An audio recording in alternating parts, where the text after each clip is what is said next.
Passionné de vous informer, former, c'est notre devoir. Bienvenue à votre émission 30 minutes pour convaincre, une émission qui rime avec l'actualité. Quand Martin Fayulu boycotte les élections, Kadima va-t-il se soumettre juste aux exigences de Martin Fayulu? C'est juste une question posée où vous aurez la réponse tout de suite avec notre invité, le pionnier de l'IDPS, Corneille Moulumba. C'est avec lui que nous allons juste échanger par rapport à cette problématique et on finira au moins notre émission avec l'insécurité dans la partie est de la République démocratique du Congo. Jour pour jour, une année déjà, Bunagana est toujours prise en otage. Voilà, ce sont juste les titres de notre émission Pionnier de l'IDPS. Bonjour et bienvenue à cette émission. Bonjour Maman Eli. Merci beaucoup. Voilà, merci beaucoup. On commence d'abord avec l'insécurité dans la partie est de la République démocratique du Congo. Vu les arrangements, vu les négociations, vu les dialogues, quelle lecture faire? Mais moi, je regrette simplement que nos autorités ne tirent pas suffisamment de leçons. Pas seulement les autorités, même les acteurs politiques et sociaux ne tirent pas de leçons de ça. Il ne s'agit pas, comme les gens parlent de crise dans l'est du pays, il s'agit de l'intégrité physique de notre pays. C'est-à-dire que le pays lui-même, comme vous l'avez relevé, ça fait plus d'1 an que Bunagana est entre les mains des Rwandais. Est-ce pensable? Est-ce qu'on peut dormir tranquille? Est-ce que les députés peuvent partir en vacances? Est-ce qu'ils peuvent, dans un moment comme celui-là, adopter une loi d'habilitation, donner tous les pouvoirs au gouvernement? C'est un non-sens. C'est-à-dire qu'on ne mesure pas la gravité de la situation. C'est très très grave. Nous avons sur notre pays des troupes étrangères, des troupes de l'EAC. C'est-à-dire que notre pays va très mal. Et le Parlement va aller en vacances. Et les députés congolais ne peuvent pas faire ce qu'ils sont en train de faire maintenant. C'est-à-dire que les candidats qui se battent pour les élections, alors que le Congo lui-même est en danger. Et ça ne les préoccupe pas. Je n'ai pas vu une grande mobilisation. Ne sentez-vous pas au moins l'apport des EAC dans la partie Est de toute façon? Mais à la limite, on pourrait presque parler de haute trahison. On ne peut pas concevoir qu'il y ait les troupes de l'EAC sur notre sol. C'est inconcevable. On ne peut pas, en tant que patriote congolais, accepter qu'il y ait des troupes de l'EAC sur notre sol. Pourquoi? Parce que l'EAC, c'est quoi? L'EAC, ce sont des pays qui sont totalement entre les mains contrôlés par les puissances occidentales. En l'occurrence, les États-Unis d'Amérique. L'Ouganda, le Rwanda, le Kenya, sans oublier la MONUSCO qui est là aussi. Donc, ce sont eux qui ont intérêt à ce qu'une partie du Congo soit détachée. Et plusieurs responsables américains l'ont dit. Les gens comme les Herman Cohen l'ont dit. Les gens comme Peter Pan l'ont dit. Donc, et nous allons accepter que les armées de ces pays-là viennent sur notre sol. Et pendant que notre ministre des Affaires étrangères affirme que ces gens-là viennent pour neutraliser le M23, eux-mêmes disent qu'on n'est pas là pour combattre le M23. Alors qu'est-ce qu'ils font là? Déjà, comment est-ce qu'on a pu en faire entrer notre pays dans l'EAC? Et puis, quelle irresponsabilité de nos élus, dans la mesure où la décision de faire entrer notre pays dans l'EAC, comme l'arrivée des troupes, ces deux décisions ont été prises en dehors du Parlement, pendant les vacances parlementaires, comme toujours, avec une loi d'habilitation. Et quand les députés arrivent, ils adoptent cela en bloc avec 8 ou 9 propositions de projet de loi. Ils adoptent ça en bloc. Comment est-ce possible qu'une loi qui concerne l'existence de notre pays soit adoptée avec les lois sur les chiens écrasés ou je ne sais pas de quoi? Donc, quelque part, je suis très très inquiet.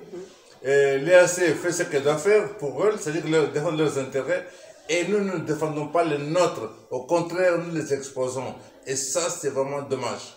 Ça, c'est vraiment dommage. De toutes les façons, Pape était là autrefois. Il y a une semaine passée que sa délégation aussi était arrivée sur le sol congolais. Votre mot, votre point de vue, votre appréciation sur la délégation du pape à l'est, dans la partie est de la République démocratique du Congo. sincèrement, ce qui me préoccupe, moi. C'est celle de décision que prend le gouvernement congolais. Et le travail que fait le Parlement pour que le gouvernement prenne les décisions, exécute les décisions et protège le Congolais. On n'a pas besoin de la délégation du pape ou de qui que ce soit dans l'est du pays. Oui, peut-être sur le plan humanitaire, mais la sécurité du Congo est notre affaire.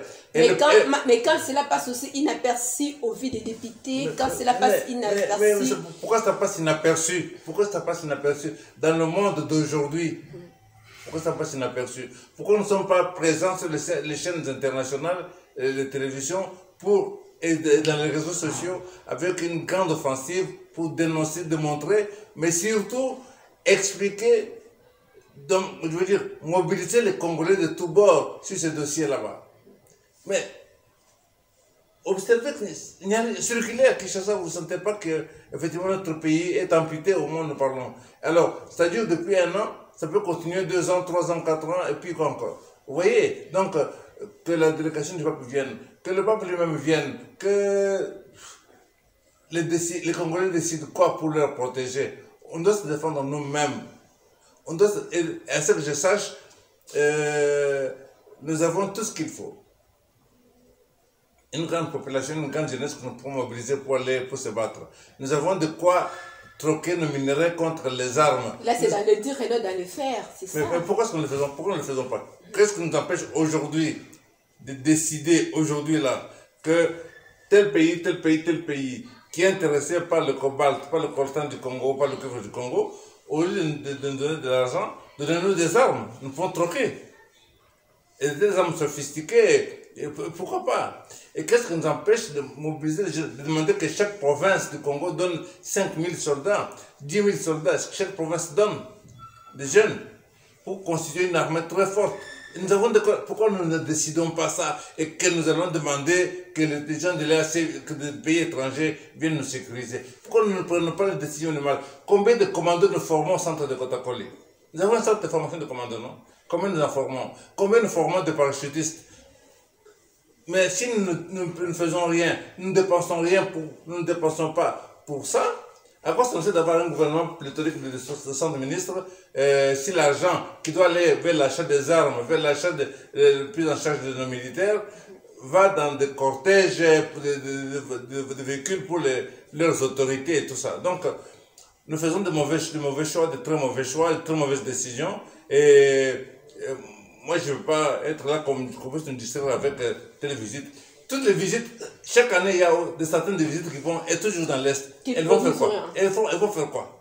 Elles vont faire quoi? Elles vont visiter quoi? Elles vont visiter quoi? La question est là. Pour quelle raison? Nous devons même interdire. Bientôt, je crois bien dans 8 jours. Et pour quelle raison on ne décide pas aujourd'hui là que nous déployons dans la partie est du pays 50 000 militaires congolais? Pourquoi nous ne le décidons pas? Qu'est-ce qui nous empêche de le décider?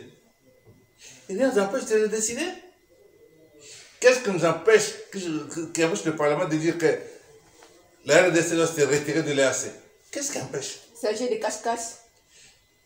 D'irresponsabilité, c'est pour ça qu'on parle de corrompus. Et tous ces gens vont se présenter pour être élus, pour continuer la même chose?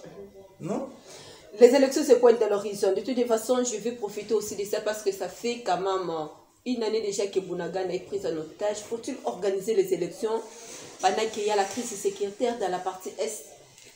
Ma conviction, moi, est que si nous décidons aujourd'hui de déployer 50 000 soldats congolais, notre armée est de plus de 150 000 et un peu plus, déployer 50 000 militaires congolais dans la partie Est, si nous décidons aujourd'hui, par notre ministre de la Défense, de négocier avec l'un ou l'autre pays qui sont des fabricants d'armes, de troquer nos minerais, même au travers de montages financiers avec des banques n'importe quoi, pour disposer d'une quantité suffisante d'armes. Je pense qu'il n'y a pas 10 000 villages dans le Nord Kivu et le Touri. Je pense qu'on peut déployer dans chaque village ne plus que 10 soldats. S'il y a 1000 villages, ça ferait 10 000 soldats. Maintenant, là, nous sommes devant un fait. Quel fait? Le fait qu'a accompli que Bunagana est déjà prise en otage de façon que nous n'arrivons pas à pouvoir récupérer notre parti. Mais alors, qu'on m'explique pour quelle raison lorsqu'on a attaqué là-bas, nos militaires se sont retirés, ils ont acheté des instructions pour ne pas se battre. Et on nous a parlé officiellement des replis stratégiques. Qui a donné les instructions pour qu'on ne se batte pas? Alors, on nous attaque, au lieu de renforcer nos troupes avec des armes, avec des gens en hommes et en armes, nous leur disons de reculer. Repli stratégique. Repli stratégique, ça fait 1 an maintenant. Donc, ce n'était pas un repli stratégique, ça veut dire qu'on a cédé. C'est ça que ça veut dire. Donc, alors maintenant on dit, oui, voilà, maintenant que Bunagana est pris, on va faire les élections. Non, ça ne tient pas debout. Moi, je continue à dire que si on décide aujourd'hui, il peut y avoir un conseil de ministres extraordinaire aujourd'hui. C'est-à-dire que la RDC a décidé de déployer 50 000 militaires dans cette partie Nord Kivu et l'Ituri, 50 000 soldats congolais. On demande aux Russes ou aux Brésiliens, je ne sais pas qui fabrique les armes, de nous approvisionner en autant des armes de telle catégorie. Là, avec embargo, ou bien vous ignorez aussi le fait que la République démocratique du Congo est frappée de l'embargo. Le Congo n'est pas sous embargo, ça c'est un, deux. Même s'il y avait embargo, c'est comme quelqu'un qui vient qui dit, on te dit qu'il vient pour te tuer. Là-bas, il y a quelqu'un qui vend les armes, tu peux te défendre. Et il y a une loi qui dit, tu n'as pas le droit de prendre les armes. Mais lui, il a le droit de prendre les armes. Tu as le devoir de prendre les armes pour te défendre. Comment est-ce qu'on peut mettre le Congo sous embargo et le Rwanda, laisser le Rwanda acheter des armes? Donc ça veut dire qu'il y a une complicité. Donc on n'a pas à obéir à cette affaire-là. On peut s'organiser pour à travers des pays, certains pays amis qui peuvent acheter pour nous les armes et nous les livrer. C'est pas un problème. Mais là, ça ne se discute pas. C'est notre sécurité. Joseph Kabila avait acheté des armes, non? Malgré l'embargo. Donc je veux dire que nous avons à... Ça ne se discute même pas. C'est notre vie, notre territoire. Nous avons le devoir de le protéger. C'est tout à fait, n'importe quel pays au monde nous comprendrait. Donc pour moi, il est tout à fait possible de faire les élections et nous devons faire en sorte qu'il y ait ces élections à date prévue, n'est-ce pas? Ça c'est 1, 2, et pour le faire, moi je propose qu'on déploie 50 000 militaires dans cette partie du territoire. Si on mettait 10 militaires dans chaque village, s'il y a 1000 villages, ça ferait 10 000 soldats. Il y en a encore 40 000 en plus. Là, vous partagez aussi les mêmes points de vue avec Martin Fayulu quand il boycotte au moins les élections de cette année. Il boycotte pourquoi? Et il boycotte parce qu'il y a Kadima, il y a ceci. C'est pas ça. C'est pas ça. Je continue à affirmer en âme et conscience que notre système électoral est mauvais. Et que donc s'il faut marcher pour défendre le système électoral, pour le changer, je suis partant. Comment voulez-vous que nous puissions avoir un système électoral qui ne puisse pas être fiable, qui puisse nous coûter aussi cher dans un pays où on n'a pas beaucoup de moyens. Un système électoral qui ne permet pas de choisir les meilleurs et de faire en sorte que nous ayons au Parlement des députés qui ont été choisis, sélectionnés parmi les meilleurs de nos compatriotes pour défendre notre pays. Observez notre Parlement. Regardez, il y a eu, que ce soit la loi sur les rames, le ministre a été interpellé, il n'y a qu'une sanction. Le pays va dans l'EAC, rien du tout. Les députés partent en vacances. Mais finalement, au sein de sur les 500, il y a quand même peut-être 10 patriotes congolais. On a besoin d'un Parlement constitué de patriotes pour défendre les intérêts du Congo et tenant compte des enjeux que nous avons. Donc, Fayulu, oui, mais comme ils disent, pour quelle raison? Si c'est pour des futilités, si le système est mauvais, que ce soit Kadima ou un autre Fayulu lui-même, ça ne produira rien. Donc nous devons demander à nos professeurs d'université, les scientifiques, les sociologues, les psychologues, les mathématiciens et autres, de nous concevoir un système électoral qui puisse nous permettre d'avoir de bons résultats, qui ne soient moins chers. Parce que de toutes les façons, nous sommes devant l'urgence. Il y a certaines personnes qui disent qu'ils n'accepteront même pas une minute de pouvoir céder, qu'on puisse pas au moins organiser les élections en République démocratique du Congo. Croyez-vous que Kadima sera juste à me dire de pouvoir accepter votre proposition? Qu'on me ramène pas à ce genre de discussion bête. On ne donne même pas une minute. Mais même si on donnait 30 secondes, si le système est mauvais, il n'y aura rien. Donc, ça veut dire que nous avons dans ce Parlement, je dis, observer la qualité des députés que nous avons. Donc, à quoi bon se battre pour des causes inutiles, des causes sans valeur? Parce que, battons-nous pour changer le système, et avoir un système fiable, avoir des institutions fortes, avoir des hommes qu'il faut au gouvernement, des hommes qu'il faut au Parlement. C'est ça le problème. Mais là, s'il faut changer le système, c'est bien. De toutes les façons, je soutiens aussi votre point de vue. Mais quand on aura toujours les mêmes députés que vous traitez au moins d'être au moins incapables de pouvoir faire face vu tout ce qui se passe dans la partie Est ou bien en République démocratique du Congo, ne voyez-vous pas aussi c'est un danger pour le pays? Non, mais si on reprend le même danger, c'est clair, c'est pour notre pays. Parce que à ce moment-là, ça veut dire que ça va confirmer, ce sera une perte pour le pays vraiment, même en termes de territoire, parce qu'ils ne prendront aucune décision. Ils sont là pour jouir, n'est-ce pas? Observez les députés. Toutes les déclarations, c'est toujours oui pour la réélection de Félix Tshisekedi. Mais la réélection de Félix Tshisekedi n'est pas un programme de gouvernement. Si c'est tout ce que vous avez à dire, c'est-à-dire que vous n'avez rien à dire. Vous êtes simplement un jouisseur et que vous êtes là, il faut que Tshisekedi reste pour que vous continuez à être là pour jouir. On n'a pas besoin de ça. Le Congo n'a pas besoin de jouisseurs. Le Congo a besoin de patriotes au Parlement, au gouvernement pour nous en sortir. Donc, pour le moment, on ne pourra pas changer tant qu'on n'aura pas changé le système électoral. Nous devons avoir un système qui fonctionne pour moi, par étapes, c'est-à-dire avec des sélections en sélection. Aujourd'hui, le candidat président de la République est élu par ma grand-mère au village là-bas. Il n'a même jamais vu le visage du président de la République. Parce qu'il n'a même jamais connu le courant électrique. C'est que les sélections. Qu'on permette à la masse de choisir la population de tous les niveaux. Avec quel profil, c'est ça aussi. C'est ça que je veux dire. Choisir des hommes et des femmes qu'ils connaissent à leur niveau. Première élection. Ceux-là maintenant, parce qu'ils ont choisi le meilleur parmi eux, ceux-là doivent choisir à un niveau supérieur. Donc il y aura eu un tri. Et encore un tri. Vous comprenez que vous aurez au Parlement des députés qui ont été triés. Parmi on a trié, on a retrié. Et puis même alors, il faut une formation. Il faut au lieu d'avoir 6 mois de session et 6 mois de congé toute l'année, ils sont grassement payés. Ils doivent avoir 3 mois de congé et 3 mois de formation.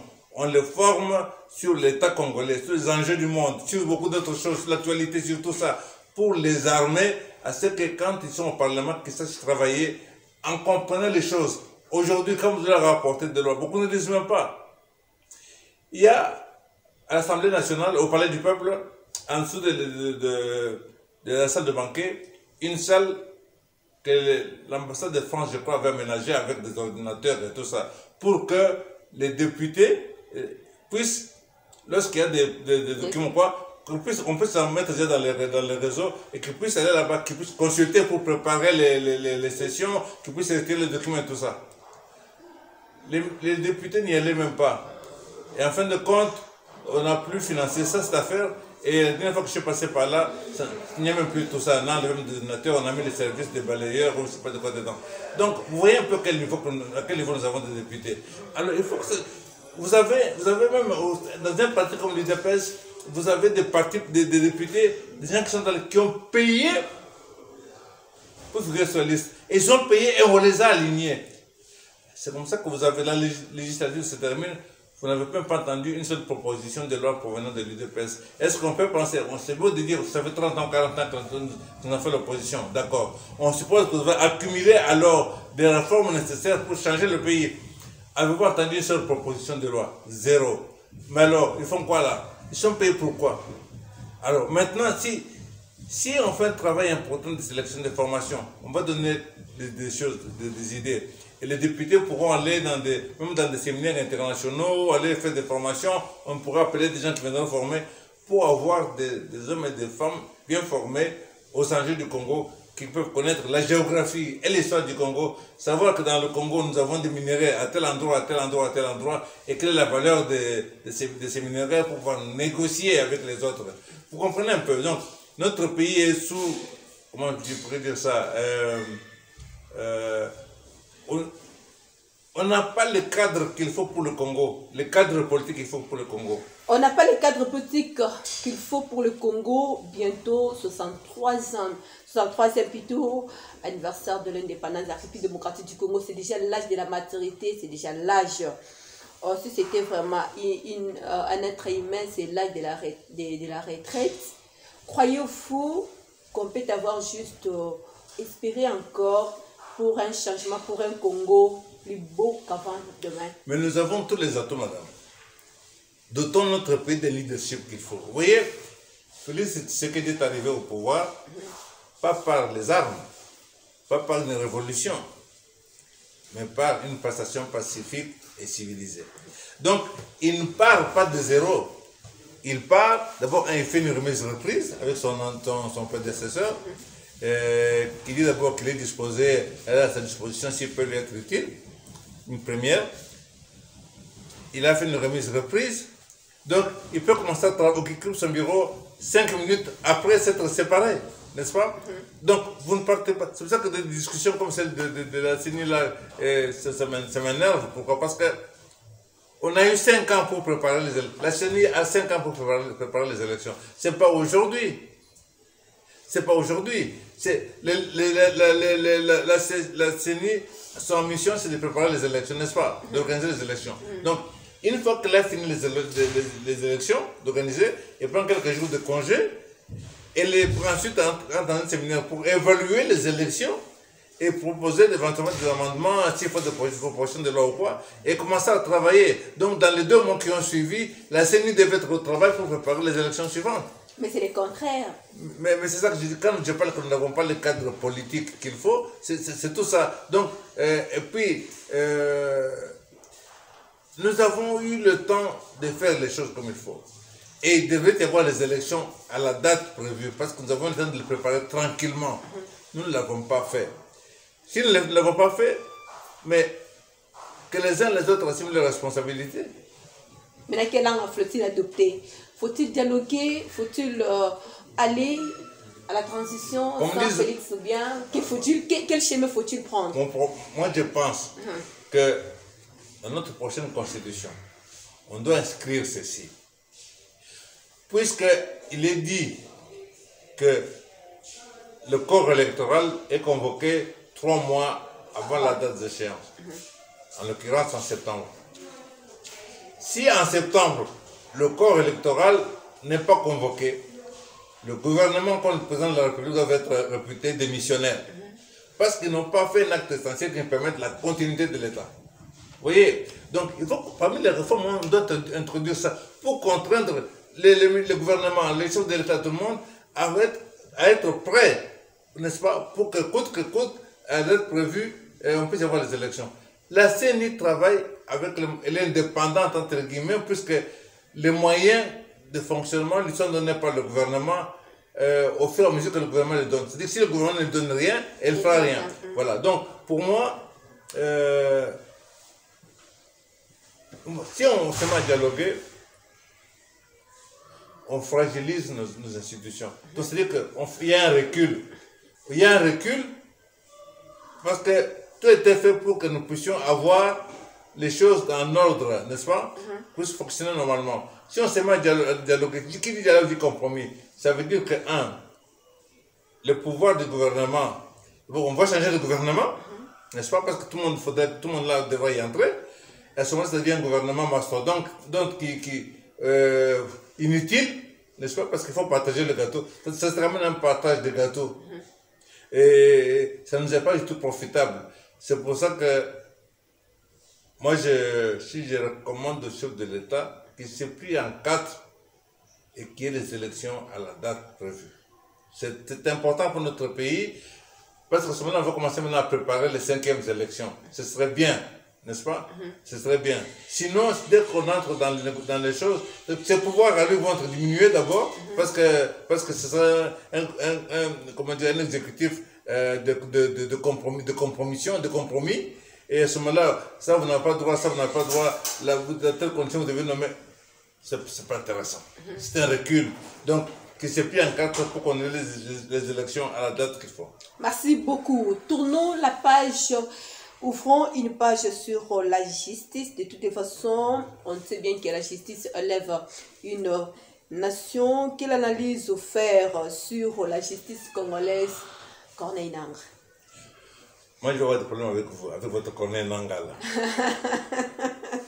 Moi, je vais avoir des problèmes avec vous. Mais nous excusez je vous signale que je suis plus ancien que Corneille Nangaa. Donc, on ne peut pas se tromper à m'appeler Corneille Nangaa. Voilà. Corneille Nangaa est né après moi. Papa Corneille Moulumba. Corneille Moulumba. Voilà, merci beaucoup. Notre justice donne un très mauvais signal et à notre population et au monde. On ne peut pas d'un côté parler des investisseurs qui doivent venir, qu'on doit faire venir et qu'on fasse confiance à ceci, cela, dès lors que notre justice, qui est la pierre angulaire de l'ordre dans notre pays, n'est pas bonne. Observez l'IGF, tout le monde apprécie et fait un bon travail. Mais si je vous dis, citez-moi un individu qui est en prison, à la suite du travail de l'IGF, il n'y en a pas. Donc, ceux qui ont dit qu'on a besoin de l'argent sont en liberté, ceux qui entrent en prison sortent quelques jours après, c'est tout le temps comme ça. Alors, on donne une très très mauvaise image.